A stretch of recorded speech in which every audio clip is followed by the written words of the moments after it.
Family of woman killed at Clarendon Hotel demands thorough investigation into her death.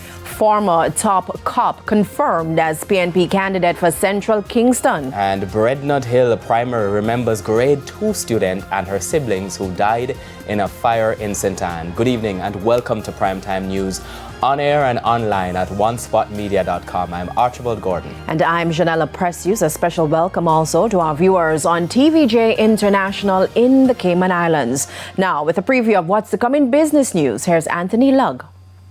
Well, Janella, Visual Vibe, a subsidiary of Kintyre Holdings, has announced a 40% expansion of its screen network through a strategic joint venture. I'll give you the details on that a little later on in the business day. Thank you, Lug. And Renata Brown is here with a preview of what's coming up in Primetime Sports. Well, Archie, authorities are now pushing to stamp out fan violence against the referees at football venues, and national sprint champion now looking to make Winter Olympic team. We'll tell you all about that in Primetime Sports. Fan violence against referees? And the winter, it's a big show. Yeah, it is a big show. And Romain is also here with a preview of what's to come in the weather report and forecast. Romain? Thanks, Janella. We're keeping our partly cloudy in the afternoon forecast for most of this week, but we do have some isolated showers that are expected to affect sections of St. Mary and Portland in the afternoons on Tuesday and Wednesday.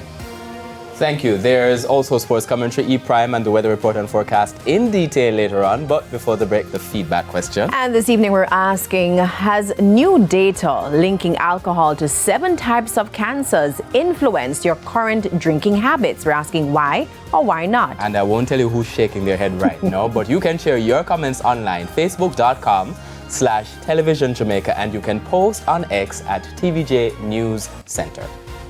So please stay with us. Primetime News returns after this break.